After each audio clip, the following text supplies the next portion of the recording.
So let me narrow the claim I'm actually making. I'm not saying that every single father in every single sermon explicitly says, John 20, verse 23 is the sacrament of reconciliation as described in the 1992 Catechism of the Catholic Church. That would be anachronistic. What I am saying, however, is this. When the early church talks about post-baptismal grave sin and about how someone who has fallen badly can be restored to communion, it overwhelmingly locates that reconciliation in the ministry of the bishops and priests. And it does so while explicitly appealing to texts like John 20, Matthew 16, and Matthew 18. So yes, practices vary. Sometimes penance is public, sometimes it's a once in a lifetime for very serious sins, sometimes it becomes more private and repeatable.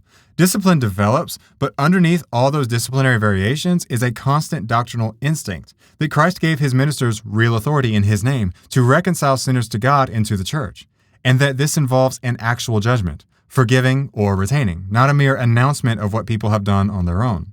On the other hand, the kinds of interpretations that treat John 20 as merely interpersonal or purely temporary to the first century, or as nothing more than a synonym for preach the gospel, are essentially absent for well over a millennium. You have lots of debate about how to administer this power, but virtually no one denying that some such power was given in the first place. It's important not to confuse legitimate diversity in discipline with total disagreement about the underlying doctrine.